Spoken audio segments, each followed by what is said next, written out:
c'est aussi un acte social. C'est-à-dire que c'est un acte également qui se fait en convivialité. Hein, on sait fort bien quand on est seul, quand on est isolé, on mange moins bien. Non seulement nous sommes ce que nous mangeons, mais aussi nous sommes ce que nous avons mangé. Alors, vieillir, on va d'abord parler du vieillissement. Le vieillissement, on peut le constater autour de nous, c'est quelque chose qui est vraiment visible.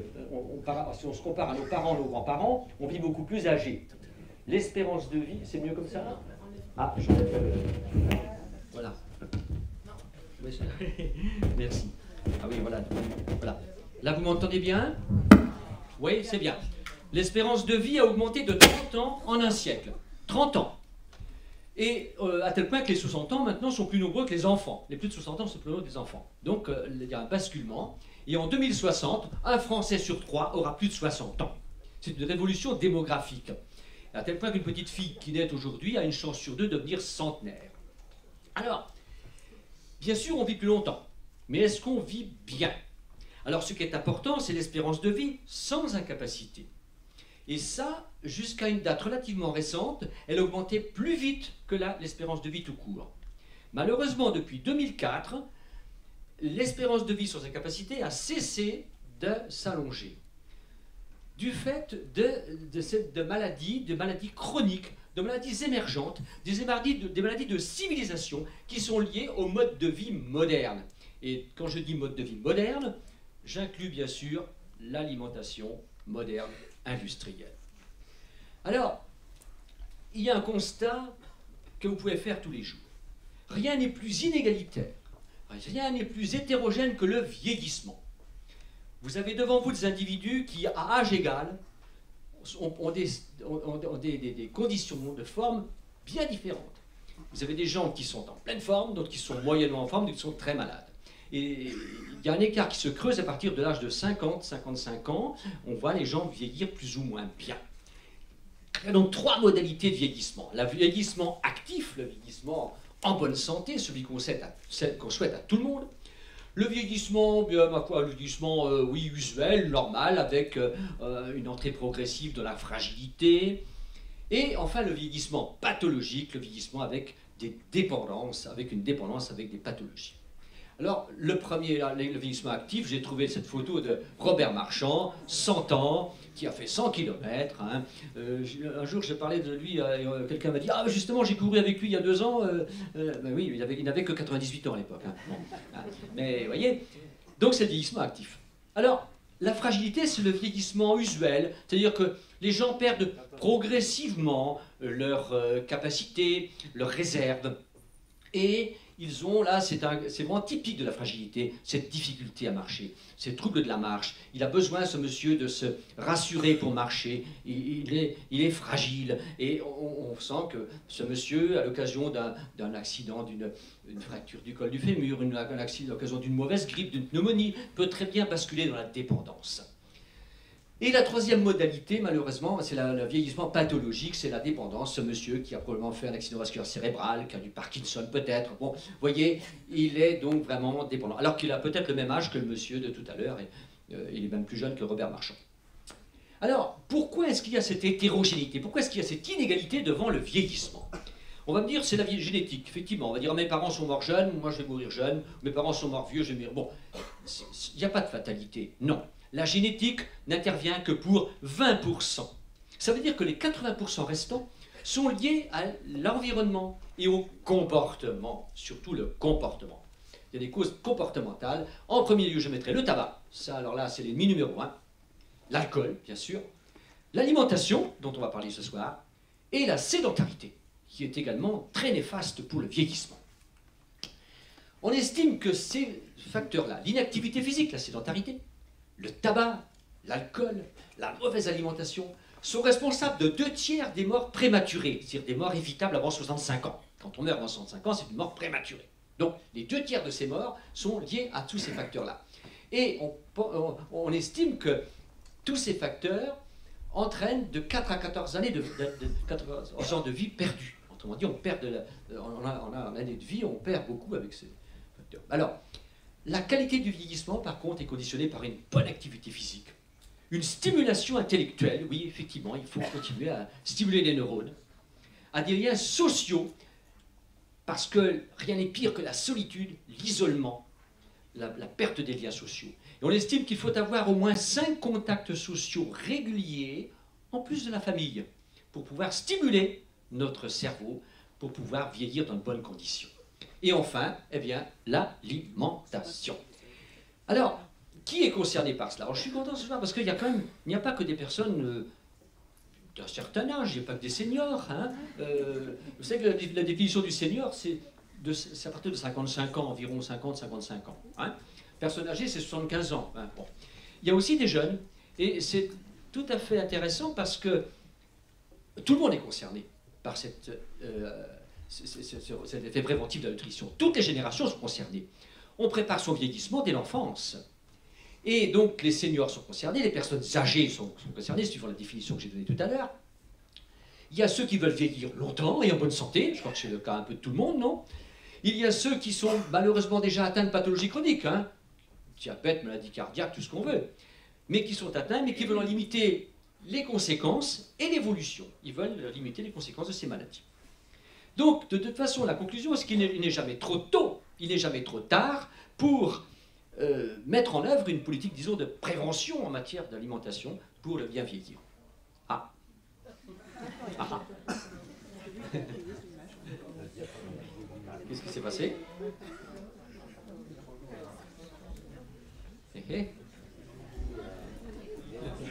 Il n'est jamais trop tôt, jamais trop tard. Donc, je disais que le vieillissement se prépare. Voilà, on va. Par exemple, les enfants obèses, les adolescents obèses, par exemple, se préparent des pathologies chroniques qui risquent d'avoir du diabète, qui risquent d'avoir de l'arthrose, des maladies liées au surpoids. Qu'est-ce qui s'est passé? Ah. Est-ce que ça paraît là-dessus? Ouais. Bon. Alors, le rôle de l'alimentation avait déjà été, je vais continuer, tant pis, hein, avait déjà été suspecté par Hippocrate. Il y a 2500 ans, Hippocrate avait dit, voilà, il y a 2500 ans, Hippocrate avait dit que ton aliment soit ta première médecine. Il y a déjà 2500 ans, vous voyez, il subodorait déjà le rôle de l'alimentation. Au XVIIIe siècle, un cuisinier, un gastronome de l'époque de Louis XV, avait dit « Dites-moi ce que vous mangez, je vous dirai comment vous vivrez ». C'était déjà très précurseur à l'époque. Hein. Eh bien, vous voyez qu'à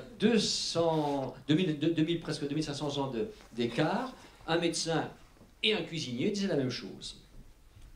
Alors ce rôle de l'alimentation, on a des preuves maintenant plus actuelles, on a des preuves réelles. Il y a des modèles, c'est-à-dire des populations qui sont réputées pour leur longévité. C'est le cas des populations de l'archipel d'Okinawa. C'est au Japon, c'est un ensemble d'îles du Japon, où on dit que ce sont les îles des centenaires, et les centenaires.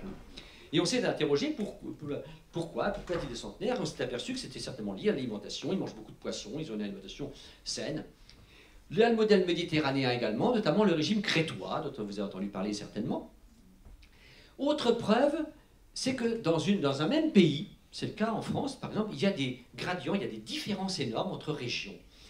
La région de Nord-Pas-de-Calais et de Alsace-Lorraine, par exemple, est bien différente de la région de Toulouse. Il y a beaucoup plus d'infarctus, par exemple, de maladie cardiovasculaire, dans le nord et dans l'est que dans la région de Toulouse, et là, près de la Méditerranée.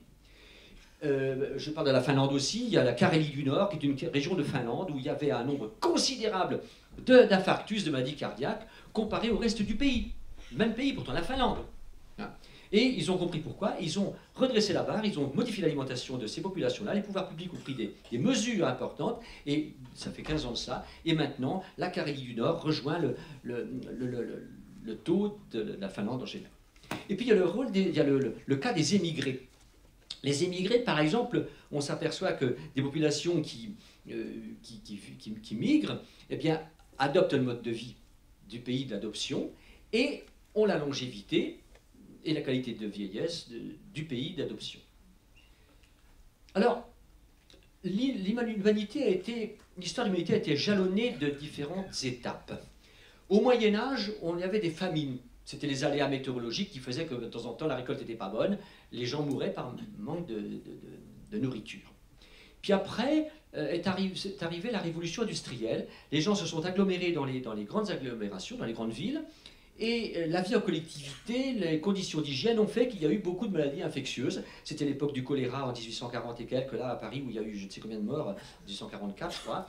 Hein, il y a eu donc des infections, et en plus la nourriture était aussi, l'alimentation était aussi cause d'infections, puisque certaines infections étaient transmises par les aliments. Après-guerre, changement de décor, on a changé totalement de mode de vie. On peut estimer ce changement aux environs de 1945.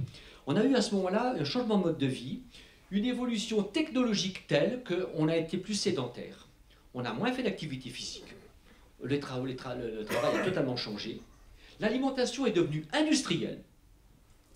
Et on a donc vu apparaître des maladies chroniques non transmissibles qu'on appelle, ça a commencé par les États-Unis, qui était le pays un peu pionnier dans ce domaine. On a vu apparaître des infarctus, des maladies cardiaques qu'on ne connaissait pas encore beaucoup en Europe. Et là, ça a été donc effectivement une découverte de ces maladies chroniques, et ça continue maintenant, puisqu'on a je parlerai du diabète tout à l'heure, qui explose. On a par exemple un taux de diabète qui augmente de façon considérable. On arrive à presque 5% de la population française actuellement, alors qu'on est parti de 3% il y a peu de temps encore. Alors tout ceci fait qu'on se pose des questions. Maintenant, il y a une prise de conscience depuis quelques années. On s'est dit, bon sang, mais qu'est-ce qu'on peut faire pour redresser un peu la barre? D'autant plus que je vous dis tout à l'heure que depuis 2004, l'espérance de vie continue à augmenter, mais l'espérance de vie sans incapacité n'augmente plus, même a tendance plutôt à stagner. Alors c'est le temps des interrogations, c'est le temps aussi des idées fausses véhiculées. C'est vrai hein, que bon, chacun ramène un peu sa science et on dit un peu tout et n'importe quoi, on peut trouver tout et n'importe quoi. Ça peut aussi être l'occasion de dérives sectaires, hein, ça peut être bien sûr prendre cette forme. Pourquoi est-ce que depuis 1945, depuis l'alimentation industrielle, pourquoi est-ce qu'il y a cette émergence de maladies chroniques, de maladies de civilisation? Parce que notre génome, notre capital génétique, notre patrimoine génétique, ce qui est contenu dans notre ADN, dans nos cellules, eh bien ce génome, il est relativement stable. Il n'évolue que très très très lentement au fil des siècles, et même des millénaires. C'est très très lent. Alors que les évolutions sociétales sont parfois fulgurantes. C'était le cas après 1945. L'évolution de la société a été considérable. L'évolution technologique dans les moyens de transport, par exemple. Hein. Maintenant, on va en voiture, on fasse les magasins, on s'arrête, hein, voilà. Avant, nos ancêtres marchaient beaucoup. Hein. L'automatisation des travaux font que les gens ne creusent plus, par exemple, de trancher à la main. Ils ont une pelleteuse et ils la commandent avec le pouce, quoi. L'évolution culturelle aussi, le mode de vie, le mode de loisir, la télévision, les écrans, les ordinateurs. Et aussi l'offre alimentaire qui est devenue pléthorique. Cette offre alimentaire, hein, vous voyez, ça c'est nos ancêtres, c'est la guerre du feu, bon, c'est 400 000 ans, c'est bon. Hein. Donc ils ont le même, en gros, le même génome que nous. Hein. Et là, maintenant, l'homme du 21e siècle, voilà, il est devant le magasin, qu'est-ce qu'il faut que je choisisse? Qu'est-ce qu'il faut qu'on mange? L'embarras du choix. Donc l'offre alimentaire est devenue pléthorique et on ne sait plus trop, comme disant, on ne sait plus trop quoi manger. Bon. L'alimentation moderne, elle est industrielle, c'est vrai. Hein. Et elle est déséquilibrée. Elle flatte le goût des consommateurs. C'est normal, hein, ça se vend mieux quand c'est agréable à manger, forcément. Donc on va flatter le goût des consommateurs en mettant beaucoup de sel, parce que le sel, ça relève le goût. Hein. En mettant du sucre. Ah, c'est bon le sucre, on a une appétence naturelle pour le sucré. Les nourrissons, dès la naissance, adorent le sucré. Et les graisses, ce sont les graisses qui donnent le goût des aliments, mais oui. Donc on flatte le goût des consommateurs. Alors, donc on est finalement en phase d'une double transition. Une transition démographique, c'est-à-dire qu'on vit plus longtemps, hein, on allonge la vie, et une transition épidémiologique en ce sens qu'on a, parallèlement à ça, des maladies chroniques qui se développent. Donc on vit plus longtemps, mais parfois avec des maladies qui sont invalidantes, donc c'est un peu embêtant. C'est vrai qu'à l'époque où nos ancêtres mouraient à 55 ou 60 ans, ils n'avaient pas le temps de développer de maladie d'Alzheimer, hein, c'est vrai. Bon. C'est ça le problème, c'est qu'on a à la fois l'allongement de la vie et le développement de ces maladies. Alors les maladies émergentes dont je parle depuis tout à l'heure, les maladies de civilisation, quelles sont-elles? D'abord le diabète, je vous ai parlé du diabète déjà un petit peu tout à l'heure, il explose dans tous les pays. même encore plus dans les pays émergents, hein, dans les pays qui découvrent justement l'alimentation moderne. Je pense au Mexique, par exemple, où c'est une catastrophe, les pays du Golfe Persique, l'Arabie Saoudite, le Qatar, les Émirats Arabes Unis, c'est une explosion. En France, on est rendu à presque 5% de population. L'obésité, ça va de pair d'ailleurs, hein, c'est parallèle. Hein, l'obésité, diabète de type 2, ça va ensemble. Les cancers, qui restent la première cause de mortalité dans nos pays, tout de même. Les maladies cardiovasculaires, qui sont la deuxième place de mortalité. L'ostéoporose, qui touche encore plus les femmes que les hommes. La maladie d'Alzheimer, évidemment, on est rendu à 900 000 cas actuellement. Les perspectives sont de 1,2 million dans 2050. Vous voyez, bon. Donc c'est une maladie aussi qui se développe. Bien sûr, c'est en partie lié à l'allongement de la vie, c'est sûr. Hein, mais tout de même, on peut faire quelque chose pour ralentir, pour baisser l'incidence.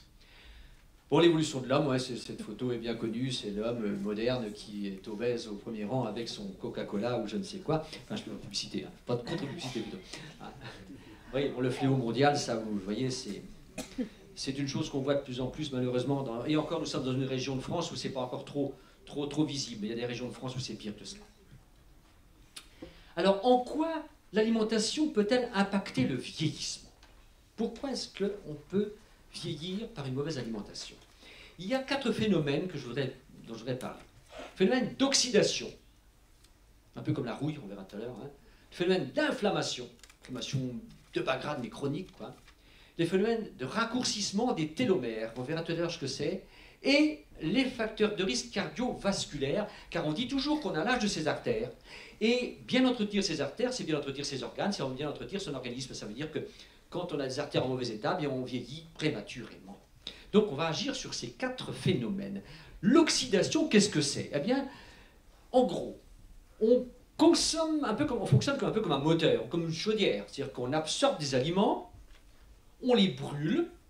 C'est une combustion chimique, bien sûr. C'est pas aussi violent que dans un four ou dans une cheminée. On les brûle dans nos cellules, dans nos mitochondries. Et eh bien, cette combustion, c'est un peu comme la suie dans une cheminée, va laisser des déchets.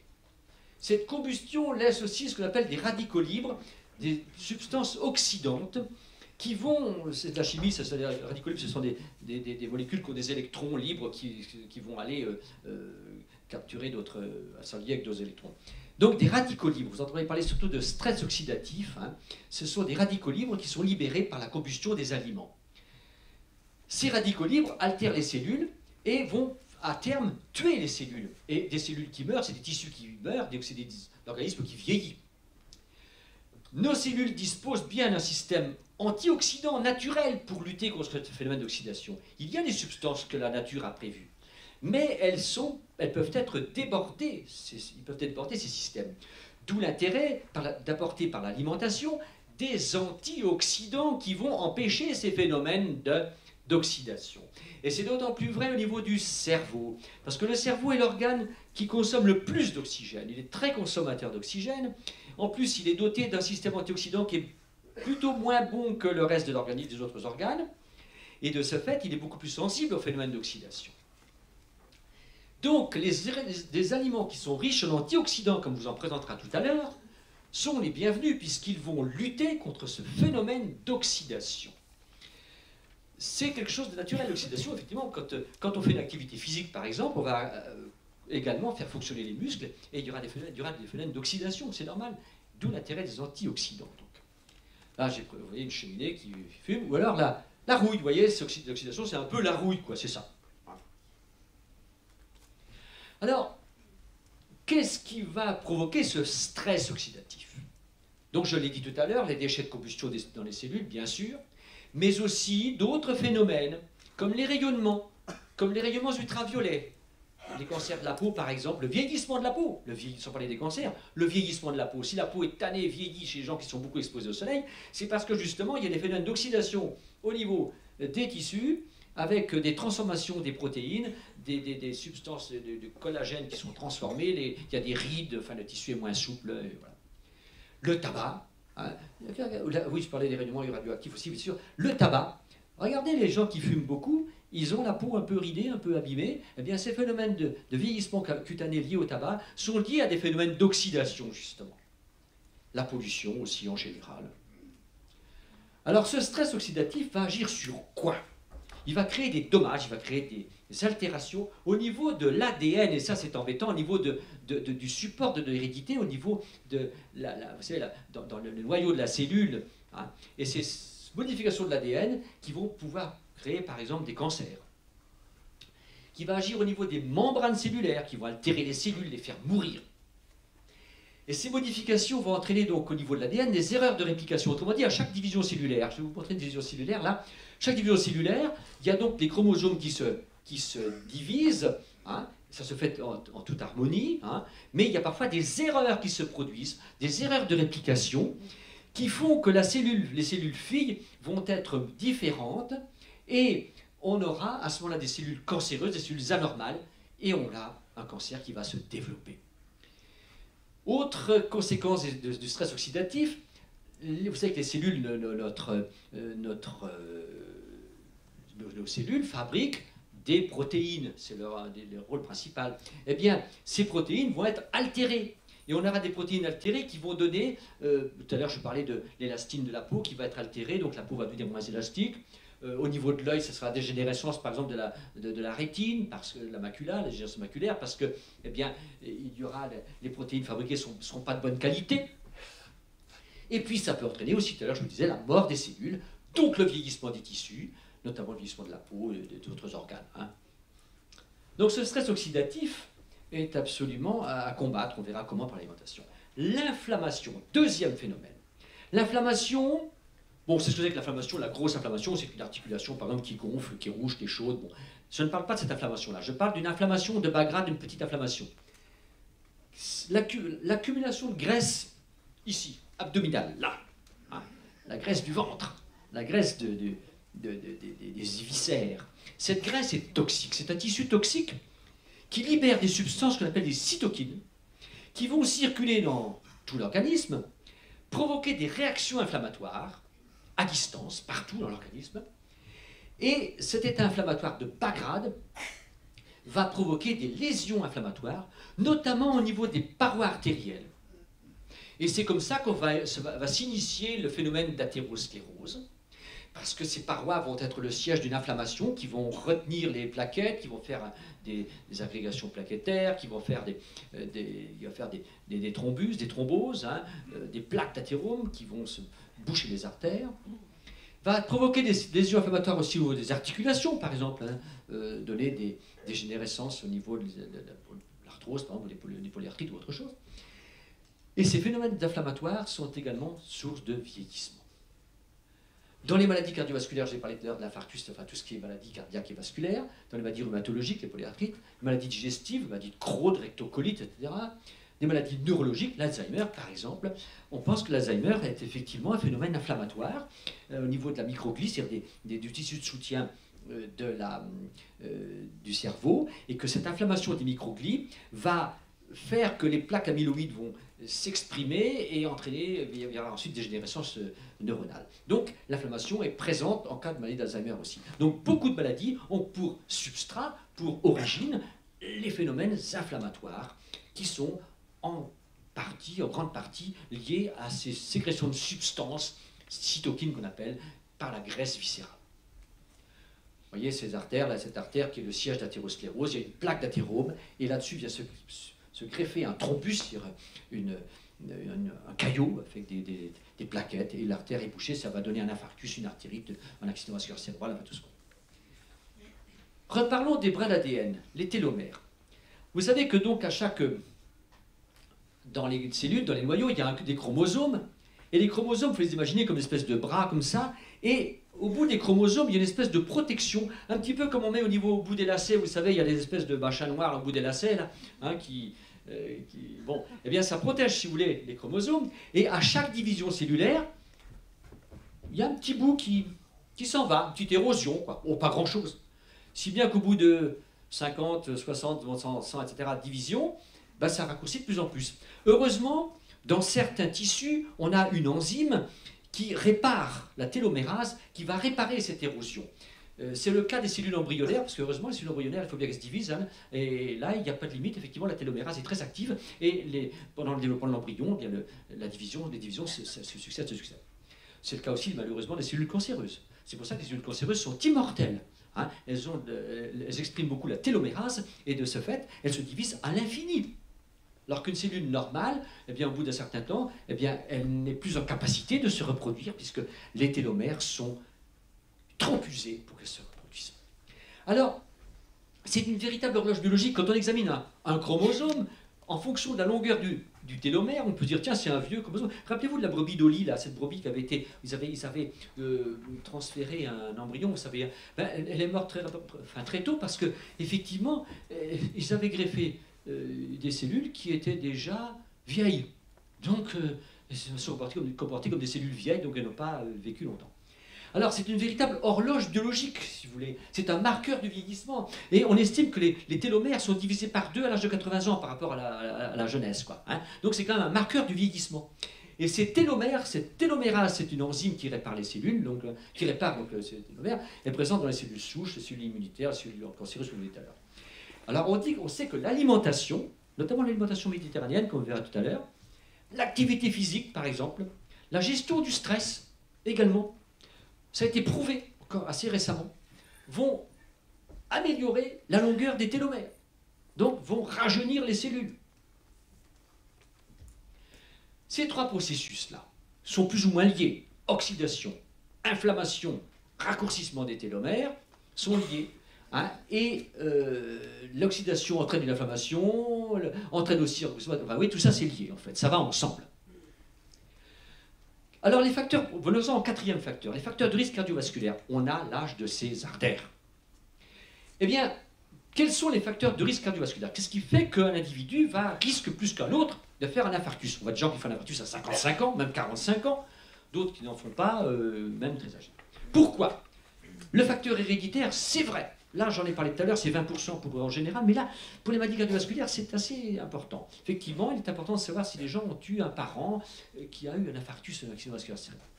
L'hérédité, oui. Le tabac, le tabac, facteur de risque cardiovasculaire majeur. La sédentarité, bien sûr, on dit que c'est en passe de devenir la 4e cause de mortalité, la sédentarité, hein, avec le mode de vie moderne. Hein. Et enfin, j'ai mis en rouge les éléments qui sont liés directement ou indirectement à l'alimentation, qui sont des facteurs de risque cardiovasculaire. Le diabète, parce qu'il est lié à l'alimentation par l'obésité, par l'excès de sucre. Le cholestérol, enfin le cholestérol entre guillemets, c'est-à-dire le mauvais cholestérol, la dyslipidémie, par les graisses. L'hypertension, qui est un facteur de risque cardiovasculaire et qui est lié avec le surpoids, et l'excès de sel. Voilà, 2 facteurs qui sont directement liés à l'alimentation. Donc tout ça, c'est des facteurs de risque cardiovasculaire. Donc on voit qu'on peut très bien, avec l'alimentation, infléchir, qu'on peut très bien jouer sur les facteurs de risque cardiovasculaire et avoir de meilleures artères, moins risquer l'accident vasculaire cérébral, dont on a vu les conséquences fâcheuses, l'infarctus et tout ça. Alors le régime moderne déséquilibré favorise l'obésité, qui elle-même va entraîner le diabète, l'hypertension, parce que la tension évolue aussi avec le poids, les maladies cardiovasculaires, on l'a vu, les maladies inflammatoires, pourquoi? On a vu évidemment que la graisse abdominale donnait des cytokines et des inflammations, et les cancers. Voilà, l'obésité, facteur de risque de cancer.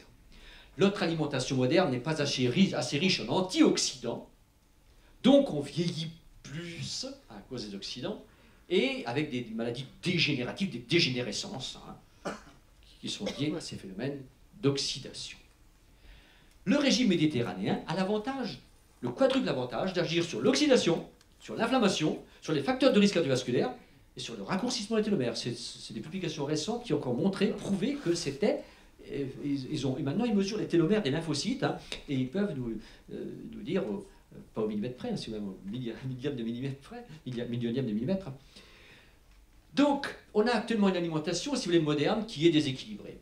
Elle est trop riche en calories. Il y a une forte densité calorique et une faible densité nutritionnelle. Autrement dit, les nutriments, c'est les aliments comme les oligo-éléments, les sels minéraux, les vitamines, les antioxydants. Ça ne contient pas beaucoup de volume. Par contre, vous pouvez avoir mangé des aliments qui sont très costauds en calories, qui ne contiennent pas toutes ces vitamines ou ces oligo-éléments. Donc il y a une forte densité calorique et une faible densité nutritionnelle. Alors, les grandes erreurs, en gros, on y reviendra tout à l'heure avec la table, les grandes erreurs du régime moderne, c'est qu'il est trop riche en sucres d'assimilation rapide, les sucres simples qu'on appelle, les sucres rapides, sur les sodas, oh là là, 25 morceaux de sucre dans un litre de soda, quand même. Les pâtisseries, les viennoiseries, le pain blanc et la purée, parce que ce sont le pain blanc, et donc d'assimilation rapide. Hein, c'est comme un sucre rapide. La purée aussi, alors, contrairement aux pommes de terre qui, elles, quand elles sont en robe des champs, sont moins rapides. Il n'y a pas assez de sucre d'assimilation lente, hein, le pain et les céréales complètes, parce que le fait que ce soit complet ralentit leur assimilation, les légumes secs, les légumineuses, les pois, enfin on verra tout à l'heure ce que c'est. Les grandes erreurs alimentaires concernant les graisses maintenant, il y a trop de graisses saturées, qui sont en général des graisses animales, les viandes grasses à charcuterie, le lait entier, les laitages entiers, les fromages, les crèmes fraîches, le jaune d'œuf, qui est une graisse saturée. Il n'y a pas assez de graisses insaturées, qui sont en général des graisses végétales, que sont l'huile de colza, d'olive, les noix, les fruits oléagineux, les poissons gras, comme les sardines et les maquereaux. Donc, il ne faut pas dire on mange trop gras, on mange trop de graisse. Non, ça dépend quelle graisse. C'est une question de qualité de graisse. Hein, une question de qualité. De quantité un peu aussi, parce que les graisses sont caloriques, c'est vrai, donc ça apporte des calories. Vous voyez, la charcuterie, bon. Vous avez mangé? Alors là, j'ai fait ce petit schéma pour montrer, on parle du cholestérol. Hein. Il y a le bon, il y a le mauvais cholestérol, en gros. Hein. Si vous voyez une prise de sang, vous verrez le LDL, qui est le mauvais cholestérol, le HDL, qui est le bon cholestérol. En gros, ce sont des protéines porteuses, ça, les transporteuses LDL, HDL. Il y en a le LDL, le mauvais cholestérol, qui amène la graisse sur la paroi des artères, il va venir boucher les artères, faire des plaques. Et le bon cholestérol, qui est le fossoyeur, là, le HDL, qui va transporter le cholestérol vers le foie pour déblayer un peu tout ça. Hein, voilà. Donc il faut un équilibre entre les deux. Autre grandes erreurs alimentaires, il y a trop de calories vides. On l'a dit tout à l'heure, c'est des calories, mais il n'y a rien dedans, il n'y a pas d'oligo-éléments. Trop de sel, pas assez de fruits, de légumes, surtout les légumes colorés, qui sont riches en lycopène, c'est-à-dire en substances antioxydantes, hein, en caroténoïdes, qui est également une forme d'antioxydant, en vitamines, qui sont aussi antioxydantes, en sélénium, antioxydant également, et en potassium. Les antioxydants luttent contre les radicaux libres, hein, c'est la prévention du vieillissement, des maladies dégénératives, cancer, Alzheimer, DMLA, on l'a vu tout à l'heure. Ils sont présents sous la peau des fruits, les antioxydants. Parce que figurez-vous que les fruits, ils sont comme tout le monde, ils sont soumis à des environnements parfois hostiles. En Méditerranée, par exemple, dans le pourtour méditerranéen, les fruits sont soumis à des conditions un peu hostiles. Il fait sec, il fait chaud, les sols ne sont pas très riches, hein, forcément. Hein. Hein, je pense aux raisins, par exemple, c'est de la caillasse. Hein. Les conditions climatiques sont vraiment pas bonnes pour elles. Il y a des virus, des bactéries, des champignons, des insectes qui sont attaqués partout. Et pour se défendre, qu'est-ce qu'ils font? Bien, ils vont sécréter des antioxydants, des sortes de phytosanitaires, hein, des pesticides si on veut, qui vont sécréter eux-mêmes, qui vont mettre sous leur peau. Et ces antioxydants sont sous la peau des fruits et des légumes. Hein. Elles se défendent pour assurer leur survie. Et les composés phytochimiques, nous on en profite quand on mange ces fruits et ces légumes. Ils sont surtout, donc, bien sûr, dans les fruits et les légumes, pas tellement dans la viande, hein, vous voyez. Hein, bon. Les vitamines C, dans des fruits et des légumes frais surtout, a des vertus antioxydantes. C'est même le chef de file des antioxydants. Oui. Les caroténoïdes, dans les légumes et les fruits colorés surtout, sont antioxydants. Les polyphénols, vous entendrez parler du thé vert tout à l'heure, on parlera du thé vert. De raisin, qui est alors justement le raisin, là, vous avez vu une grappe de raisin tout à l'heure, hein, ils sont soumis à des conditions assez dures, donc ils ont beaucoup d'antioxydants, le resveratrol, le cacao aussi, hein, les terpènes, les aromates, le curcuma, le gingembre, on en reparlera tout à l'heure aussi, les fruits de mer, les céréales, cotylédones et sélénium. Voilà, je passe assez vite. La vitamine D, il est important de se complémenter à vitamine D après un certain âge, parce que les sources alimentaires sont insuffisantes. Le foie de morue, la poisson, ça, on n'a plus l'huile de foie de morue des grands-mères, c'est fini ça. Hein. Bon, mais il faudrait manger 20 sardines par jour pour avoir un apport suffisant en vitamine D, hein, donc c'est trop. Donc s'exposer au soleil une demi-heure par jour, visage et avant-bras, c'est bien, mais après un certain âge, la capacité de synthèse de la peau diminue avec l'âge, donc puis en plus, faut pas pour le cancer de la peau, c'est pas très bon. Donc, eh bien, on va prendre une ampoule tous les 3 mois de vitamine D. Alors, par l'alimentation, bien vieillir, c'est retarder les processus de vieillissement cellulaire. Éviter ou retarder toutes les maladies qui sont liées à l'âge, mais qui sont des maladies dégénératives, que sont les maladies cardiovasculaires, le diabète, l'arthrose, l'Alzheimer, les cancers, l'ostéoporose et la dégénérescence maculaire liée à l'âge. En résumé, une alimentation saine, variée, équilibrée, qui maintient une dimension de plaisir et qui assure la convivialité, c'est le meilleur moyen pour bien vieillir. Et les ennemis du vieillissement, ça reste le tabac, l'alcool, la sédentarité, l'alimentation déséquilibrée. Pour bien vieillir, il n'y a pas de secret, il y a des recettes. Merci.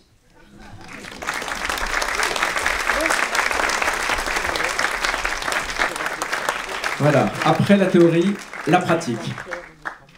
Merci, merci de nous avoir invités. Bonsoir à tous. Alors, en pratique, voilà, qu'est-ce qu'on va faire? On part au marché, d'accord?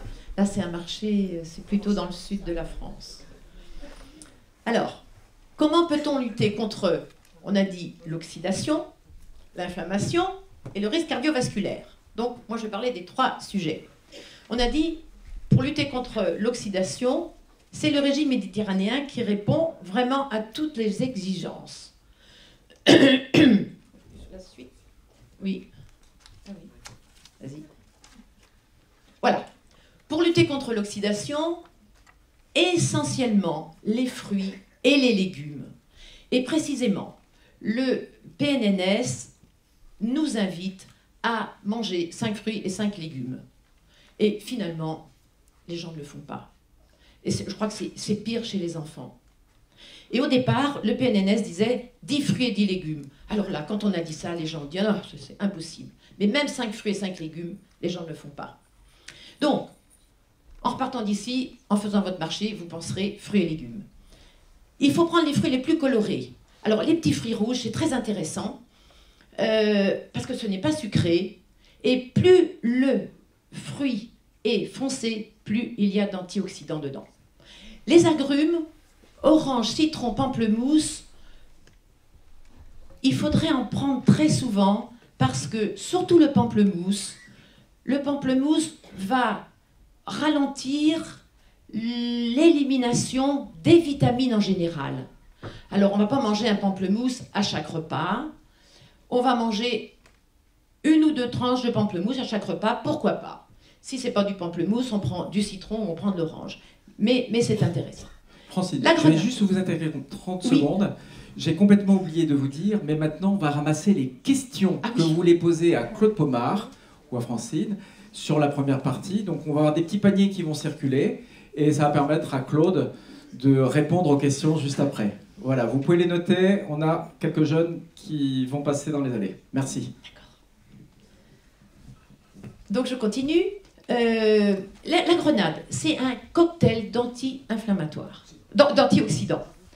Et je ne suis pas pour prendre les jus de fruits. C'est beaucoup mieux de prendre le fruit entier. Mais pour la grenade, non.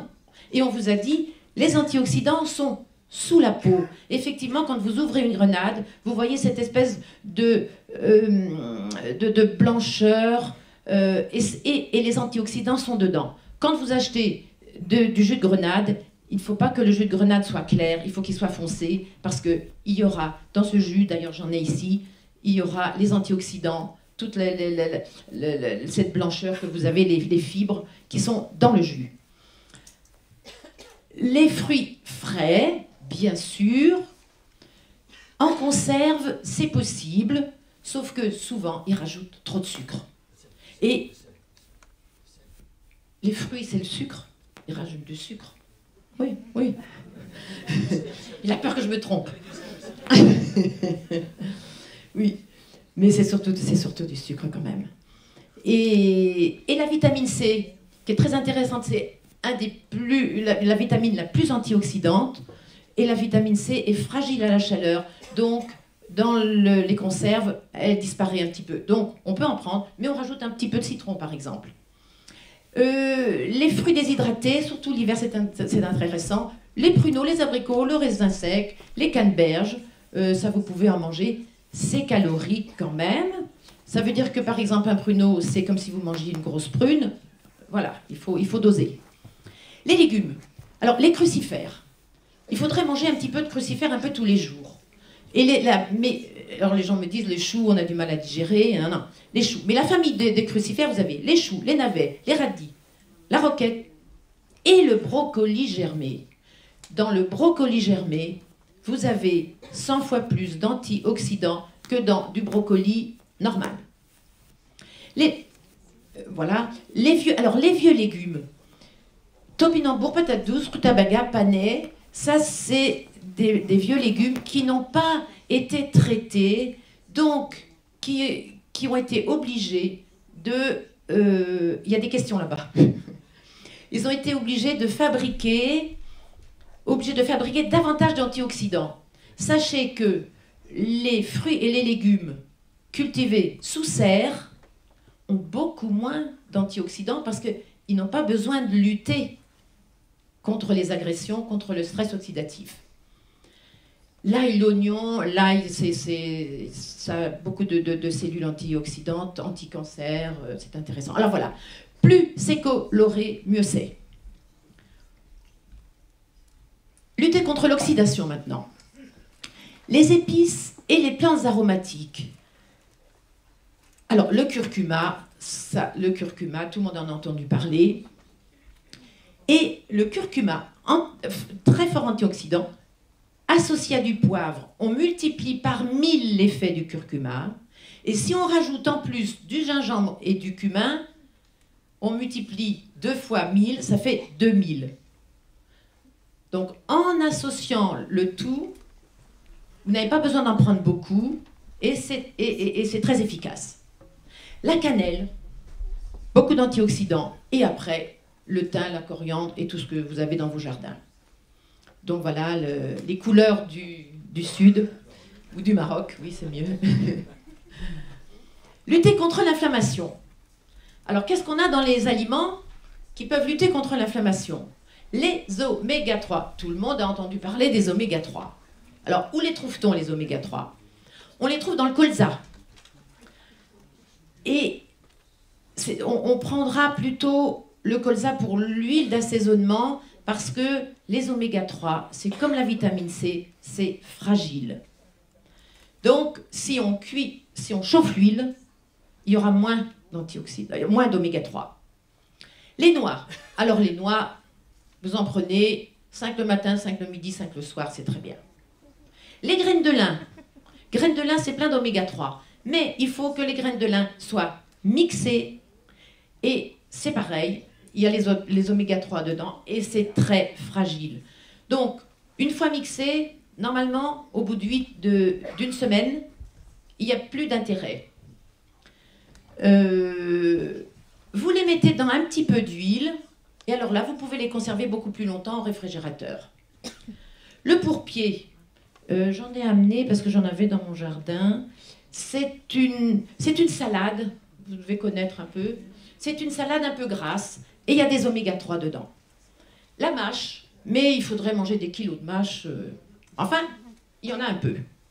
Alors, les fameuses sardines, maquereaux, anchois. Pourquoi je vous ai nommé simplement les 3?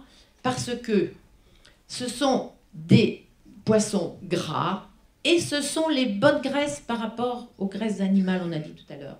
Là, c'était une graisse animale, mais ce sont des bonnes graisses. Il y en a aussi dans le saumon, il y en a aussi dans le thon, mais ce sont des gros poissons et il y a des métaux lourds dans la mer. Et les gros poissons vont consommer les petits poissons qui ont déjà sélectionné tous les métaux lourds dans leur foie et les gros poissons vont manger tout ça. Alors voilà. Il faut préférer sardines, maquereaux et anchois. Les anchois, c'est un problème, c'est toujours salé. Hyper salé, je ne sais pas pourquoi, c'est salé. Les oméga 9, alors l'huile d'olive, pourquoi? Alors on me dit toujours, ah ben moi pas de problème, je prends que de l'huile d'olive. Non, c'est pas suffisant. Parce que si on veut suffisamment d'oméga 3 pour lutter contre l'inflammation, il faudrait 1 litre d'huile d'olive pour avoir la même quantité d'oméga 3 que 2 cuillères à soupe d'huile de colza. Donc, déjà, vous prenez vos 2 cuillères à soupe d'huile de colza, et là, vous avez déjà une bonne dose d'oméga 3.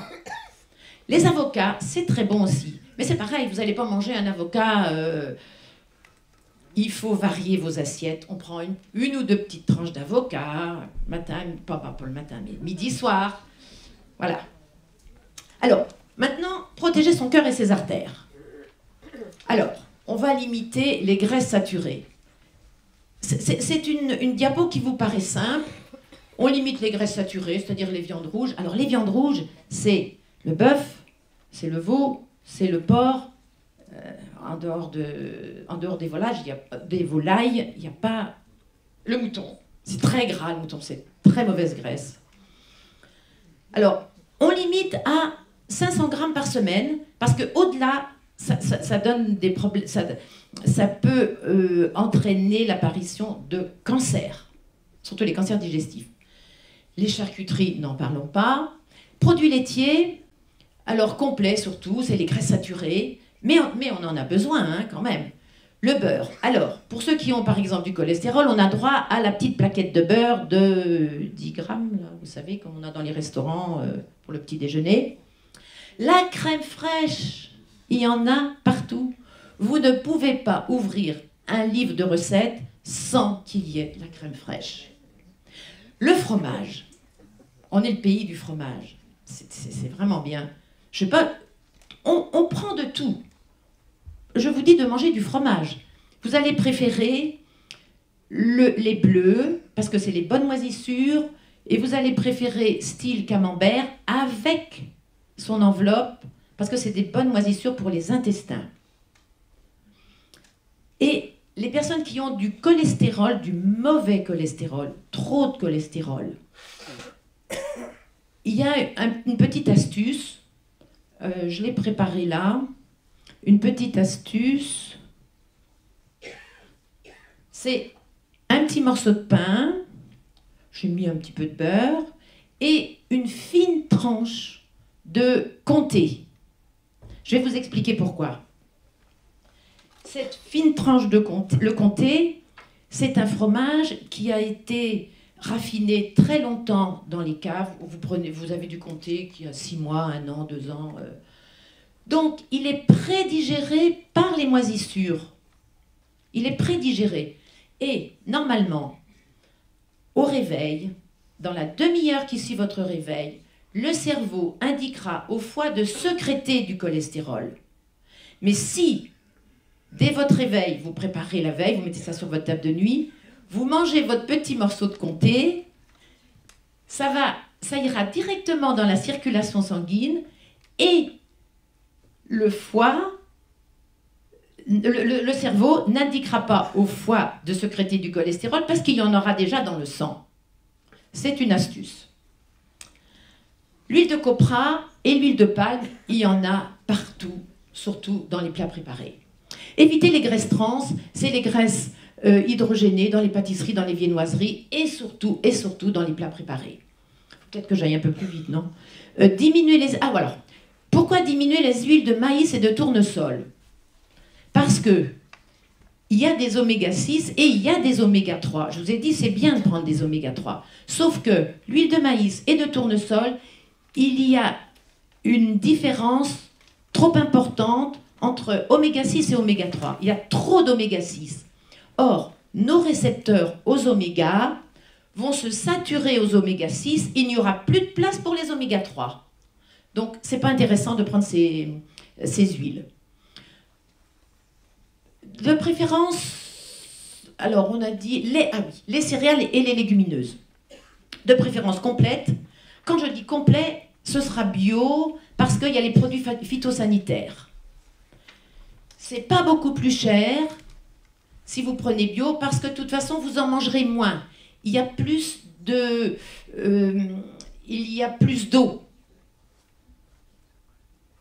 Alors, et les légumineuses et les céréales doivent être cuites impérativement. Qu'est-ce que c'est? Le riz basmati, alors le riz complet, c'est complet, hein. Le quinoa, c'est intéressant, l'avoine, les blés, l'épeautre. Et quand on prend des légumineuses, des céréales, il faut les associer aux légumineuses.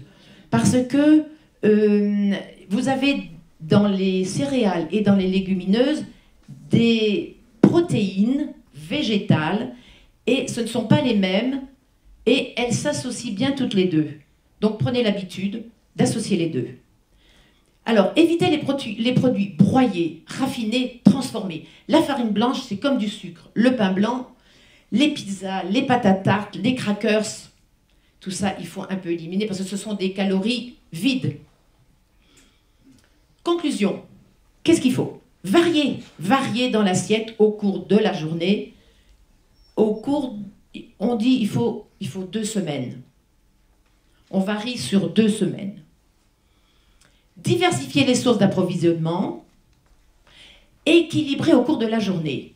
Ça, beaucoup de gens ne prennent pas de petit déjeuner, par exemple. Vont prendre un gros repas au midi, et le soir, on se dit, le soir, on ne va pas trop manger non plus. Mais le soir, il faut quand même garder des oméga 3 pour le soir, et des céréales et des légumineuses, parce que le cerveau est très gourmand de sucre lent et d'oméga 3. Et donc, vous dormirez mieux si vous prenez oméga 3, céréales et légumineuses. Une alimentation est à considérer, oui. Une alimentation est à considérer dans son ensemble. C'est pas parce que vous allez manger du brocoli ou des tomates cuites ou de l'ail anticancéreux que vous... Non, c'est tout un ensemble. Et quand je vous ai dit, il faut vraiment diminuer les graisses saturées pour garder les graisses insaturées, ça veut dire qu'il faut changer votre façon de manger. Donc, voilà. Et un aliment est un tout, donc il faut manger varié. Je pense que j'ai plus rien après. Voilà. Alors en général, il nous faut la moitié de sucre dans l'assiette. Mais les sucres, ce n'est pas des morceaux de sucre, ce sont les céréales et les légumineuses. Protéines, 30 à 15% à peu près, et les lipides, 28 à 38%. Non, je n'ai rien d'autre à dire. Oui, le blanc d'œuf, je vous ai dit, il ne faut pas manger trop de viande rouge. Du poisson, pas plus de 2 à 3 fois par semaine. Les laitages, on peut en prendre à chaque repas un peu de laitage. Et les blancs d'œufs. Les blancs d'œufs, c'est très intéressant, parce que 2 blancs d'œufs, ça équivaut à un beefsteak, et il y a toute la chaîne des acides aminés. Donc, il ne faut pas oublier. Merci pour votre attention. Voilà, merci beaucoup Francine. Quelle famille. Merci beaucoup. Alors Francine, pendant que vous étiez en train de parler, on récupérait donc les questions. Et les questions qu'on va poser maintenant à Claude. Je vais demander à Jean-Paul Steven, donc qui est le patron des soins de la Villa du Chêne d'Or à Bonchamp-les-Laval, de venir poser les questions. On a essayé de faire une synthèse des questions posées. Merci. Bonsoir à tout le monde. Voilà, je vais poser les questions à Claude. J'ai eu de nombreuses questions. Alors la première question, c'est est-ce que la consommation de lait excessive, est-ce que c'est mauvais d'avoir une consommation de lait excessive? Alors les idées sur le lait sont l'objet de beaucoup de... Enfin, le lait est l'objet de beaucoup de discussions en ce moment, c'est vrai. Le lait, c'est vrai. Alors le lait, les laitages, surtout le lait. Alors on parle de l'intolérance au lactose. Ça d'abord, c'est une chose qui est tout à fait rare.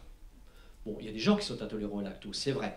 Parce que, normalement, si vous voulez, l'être humain, l'adulte humain, n'est pas fait pour consommer le lait. C'est-à-dire que, théoriquement, c'est le petit, c'est l'enfant, le bébé, le veau, enfin, il faut la mammifère, le veau qui digère le lait.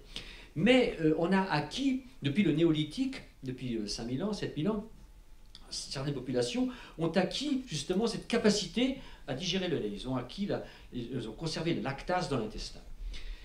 Ce qui fait que dans nos populations, la plupart des gens sont capables de digérer le lait. Mais il y a des gens qui sont intolérants au lactose, c'est vrai, mais c'est rare. Toutefois, ceux qui sont intolérants au lactose peuvent quand même tolérer jusqu'à 250 cm3 de lait par jour. Et de toute façon, ils peuvent tolérer aussi les yaourts, les fromages, les produits laitiers, parce qu'ils sont très pauvres en lactose. Le lactose a déjà été l'objet de transformation chimique. Hein.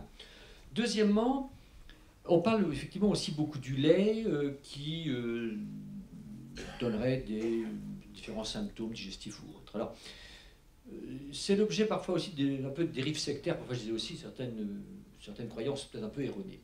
Toutefois, il faut être prudent avec le lait quand même, parce que le lait de vache contient tout de même des hormones, parce que vous savez comment ça se passe, on traite les vaches pendant qu'elles sont en gestation, c'est ça.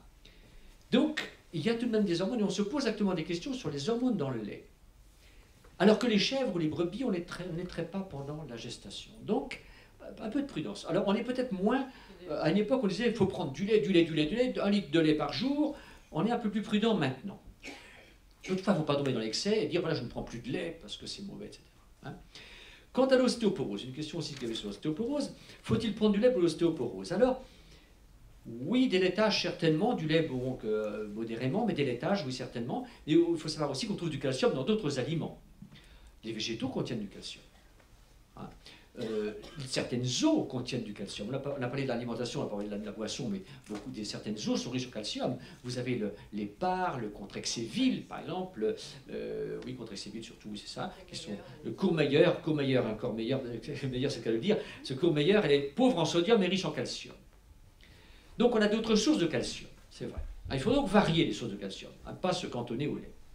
Alors, quant à l'ostéoporose, justement, les traitements acidifiants et alcalinisants, enfin, le pouvoir alcalinisant, acidifiant des aliments. On n'en a pas parlé, mais c'est vrai que c'est une notion assez nouvelle, enfin, qui est connue, mais qui est surtout plus divulguée maintenant. Chaque aliment a ce qu'on appelle un PRAL, c'est en anglais Potential Renal Acid Load, c'est la charge rénale acide de chaque aliment. Et chaque aliment a une valeur acidifiante ou plus acidifiante ou alcalinisante. Hein. Par exemple, un paradoxe, le citron, les fruits, par exemple, on dit c'est acide, mais non, les citrons, les fruits, une fois digérés, ça donne des substances qui sont plutôt alcalinisantes, si vous voulez, hein, basifiantes. Alors, c'est vrai que dans l'ostéoporose, cette notion est importante à prendre en compte parce que lorsqu'on a un régime trop acidifiant, l'organisme va tamponner, va neutraliser cette acidité en puisant dans les os le calcium pour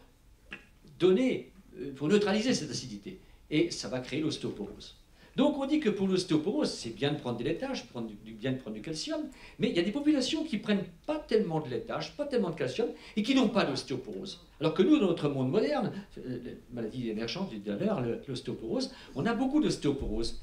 Alors qu'on prend pas mal de laitage. Alors il y a un paradoxe. Alors peut-être que justement, le secret il est dans la teneur en acide, en aliments acidifiants et alcalinisants. Et les aliments basifiants, c'est essentiellement les fruits et les légumes. Voilà, et les aliments alcalinisants, basifiants, sont les fruits et les légumes. Voilà. Bon, merci Claude pour cette question. Oui. Il y a aussi la prostate. Oui, alors pour l'as de calcium, c'est vrai qu'on dit que l'excès de calcium chez les hommes n'est pas très bon à cause du risque de cancer de prostate. Pas trop de calcium pour les hommes. Pas plus de 2 grammes. Alors on va passer à la question suivante, oui. Claude.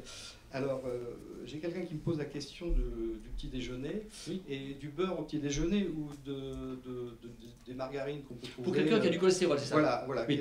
Quelqu'un qui n'a pas de cholestérol. Alors effectivement, vous avez des margarines qui sont recommandées, plus que le beurre pour les gens qui ont du cholestérol. Il y a deux solutions. Hein. Ou bien les margarines aux oméga 3, genre prime vert, si vous voulez. Hein, bon, très bien. C'est pour le tout venant, pour tout le monde. Les gens qui vraiment ont besoin, qui ont trop de cholestérol, vous avez le Proactive.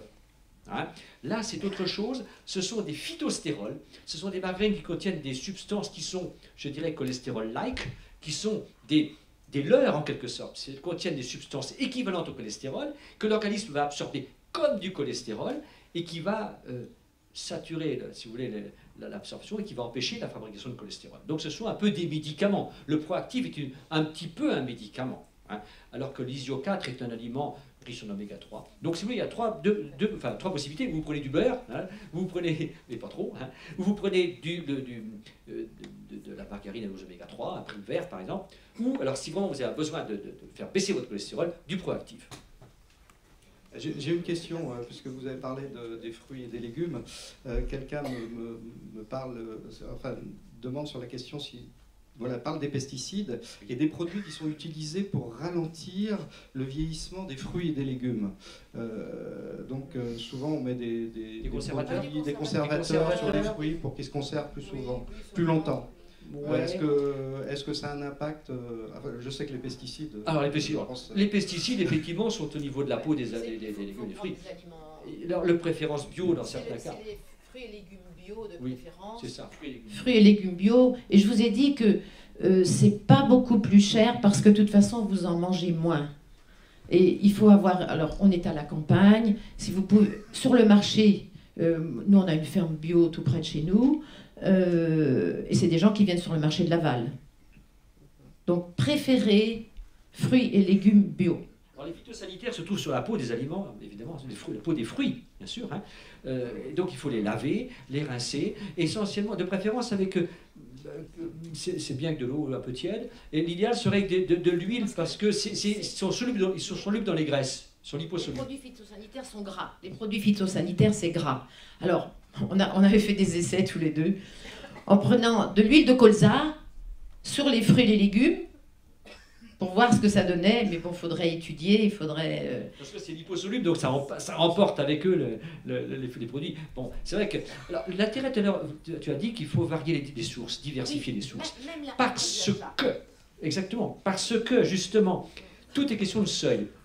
Si vous avez, mettons, 50 produits toxiques, hein, vous en prenez un petit peu de ceci, un petit peu de cela, un petit peu de ceci, un petit peu de cela, un petit peu de ceci, vous ne dépasserez pas le seuil. Si vous prenez tout au même endroit, vous aurez tel produit toxique, en flèche. Là, vous aurez trop de ce produit toxique. Pas beaucoup là. Donc, il vaut mieux avoir un petit peu de tout hein, que trop d'un seul. Hein. Donc, il y a une notion de seuil. En dessous d'un certain seuil, un produit toxique n'est pas toxique. Ne pas acheter toujours au même endroit. Voilà. Il faut varier, diversifier pour justement ne pas accumuler une forme de toxique. Une autre question un peu technique. Vous avez parlé tout à l'heure du pamplemousse et quelqu'un me dit que le pamplemousse peut être incompatible avec certaines maladies. Exactement. Le pamplemousse a une action enzymatique, c'est-à-dire qu'il va agir sur certaines enzymes du foie. Lesquelles enzymes sont impliquées dans la dégradation des médicaments, de certains médicaments, de beaucoup de médicaments. Donc ça interfère avec les médicaments.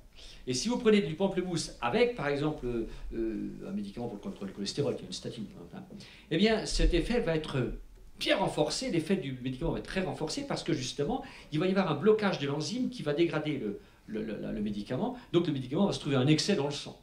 Donc, si vous devez prendre des médicaments, quels qu'ils soient d'ailleurs, parce que dans le doute, il vaut mieux faire comme si, prenez le pamplemousse à distance Au moins 2 heures. du médicament. Mais si on prend régulièrement, C'est dommage de se priver de bons aliments. Si vous en prenez régulièrement, il n'y aura pas de problème avec vos médicaments. Mais il faut en prendre régulièrement. Ne pas prendre un pamplemousse un jour et... Oui, et le prendre à distance du médicament, pour ne pas que ça interfère avec le métabolisme hépatique du médicament. J'ai une autre question qui n'est pas en rapport avec la vieillesse, mais qui me semble intéressante, c'est au sujet de l'acné. De l'acné, Oui, l'acné juvénile. Ça prouve bien qu'il y a des gens de toute génération ici, c'est très bien. Et la question, quel est le lien est-ce qu'il y a un lien entre les aliments et l'acné? Oui, très peu, faible quand même. Bon, l'acné est un phénomène normal, on va dire, chez l'adolescent, hein, lié à des phénomènes hormonaux d'ailleurs, hein, au niveau de la peau. On dit, c'est vrai que certains aliments favorisent un peu, c'est pas, non, il y a eu un peu des croyances à l'époque, vous n'avez pas de chocolat, pas de choses comme ça, mais non, très peu, quand même, très peu. Hein. En mangeant équilibré, en observant les bons préceptes de l'alimentation saine, il n'y a pas de problème. Il n'y a pas vraiment de médicaments anti-acné, ni de médicaments pro-acné, trop Voilà, je crois qu'on va laisser la parole à... Une dernière question, oui, après j'ai pas forcément des questions. C'est plus des remarques, c'est peut-être du public, parce que c'est plus des remarques après que j'ai eues. Et est-ce que quelqu'un veut poser une question? Voilà. Oui, monsieur. Êtes-vous favorable à l'extracteur de jus? Alors, la question c'est, êtes-vous favorable à l'extracteur de jus? Non, parce que notre génome, on a hérité du disque dur de l'homme préhistorique, et lui, il n'avait pas d'extracteur. Parce que quand vous prenez un jus d'orange, par exemple, le matin, vous prenez le jus d'orange le matin, à 11h, vous aurez faim. Vous prenez une orange le matin, à midi, vous n'avez pas faim. Parce que ça reste dans les fibres. Et on n'en a pas parlé parce qu'on a tellement de choses à dire là sur l'alimentation, mais les fibres, c'est très important. On vient de parler des polluants. Plus vous mangez de fibres, et moins vous aurez de polluants, parce que les fibres absorbent les polluants. C'est ça, les fibres absorbent les polluants, absorbent aussi le cholestérol, piège le cholestérol. Hein. Alors l'histoire du jus, c'est vrai qu'un aliment est à considérer dans son ensemble, de sa matrice nutritionnelle en fait. Hein. Quand on extrait quelque chose d'un aliment, on se prive de tout le reste de la matrice nutritionnelle, quoi. Les aliments, c'est complexe, la chimie de l'alimentation. Hein. Et quand on élabore trop un produit trop élaboré, trop raffiné, c'est comme pour la farine, hein, est souvent moins bon que le produit fini, que le produit complet. Voilà, j'ai une autre question, madame. Moi, c'est pour le pain. Le pain blanc, vous dites que c'est pas bon. Donc, on doit manger quoi? Du pain de campagne Alors, c'est surtout le pain aux céréales complètes. Et le problème du pain, c'est qu'il est très salé. Une baguette, c'est 5 grammes. Bien que l'industrie boulangère ait fait des progrès, parce que les pouvoirs publics ont exigé. On a pratiquement la dose de sel pour sa journée dans la baguette de pain. Oui, mais même, c'est quand même une source importante de sel. Alors, ce que vous pouvez faire, alors là j'ai préparé justement, quelque chose, ce sont des flocons d'avoine avec des flocons de riz, du curcuma, un petit peu de gingembre, voilà. Et vous cuisez ça le matin, on en a pour 5 minutes, il n'y a pas de sel, il n'y a rien. Vous associez les deux, les céréales avec des légumineuses, donc on a tout gagné. Alors vous pouvez essayer ça éventuellement, puis vous gardez un petit morceau de pain, mais prenez de préférence... Du pain complet, c'est ça, voilà, exactement. Hein, le pain complet a l'avantage, c'est vrai, d'être d'assimilation plus lente. Hein. Attention toutefois, bien sûr, aux phytosanitaires. C'est ça. Non, vous en mangez moins. Je vous promets. C'est vrai. Peut-être d'autres questions? Alors là, monsieur, madame. Le jambon blanc. On va vous apporter le micro. Avec le micro, ça sera. Le jambon blanc, ça fait partie des viandes rouges. Et en plus, c'est cuit. Ils rajoutent en plus du sucre, et du sel et du sucre. Les rôtis de porc que vous achetez qui sont cuits, ils rajoutent sel, sucre. Alors, si vraiment vous ne pouvez... Si vraiment vous ne... vous ne pouvez pas vous en passer, bon, admettons, mais n'en mangez pas tous les jours. J'ai une question là. Oui. Le fait de manger de la viande crue ou peu cuite, est-ce que ça peut être dangereux? Dans la viande cuite ou peu cuite, il y a un premier danger, c'est le ténia pour le bœuf. Hein. Dans la viande de bœuf, il peut y avoir des larves de ténia. Le ténia, c'est le ver solitaire, vous savez. Hein. Vous mangez le steak tartare, 90 jours après, c'est-à-dire 3 mois après, vous avez les premiers anneaux qui sortent, parce que ça met 90 jours à sortir. La bête, elle fait 7 mètres de long. Quoi, hein. Hein. Bon, ça se traite bien, c'est pas trop méchant, enfin, c'est désagréable. Le carpaccio, c'est cuit par le citron.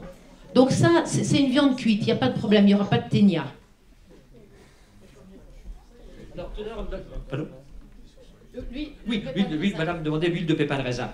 Le pépin de raisin, c'est des oméga 6, c'est comme le tournesol. Hein. Tournesol et maïs. Hein. Tournesol et maïs, c'est riche en oméga 6.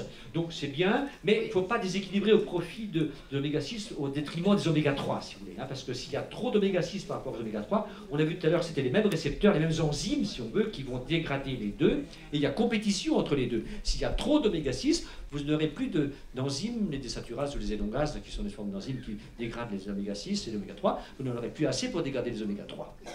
J'ai une autre question. Il en faut un peu, mais vous prenez l'huile Isiocat olive, il y a toute la chaîne. Un petit détail pour les oméga 3, justement. Les oméga 3, vous avez les oméga 3, les précurseurs, ce sont effectivement le colza, le lin, les oméga 3 végétaux, quoi. L'huile de lin, la noix, le colza. Avec l'âge, on parle de vieillissement là. Avec l'âge, les capacités de transformation, les capacités enzymatiques pour transformer ces oméga 3 en produits plus définitifs sont diminuées. De ce fait, il vaut mieux apporter un peu plus de poissons, justement les produits qui se retrouvent dans les poissons, sardines, maquereaux, anchois.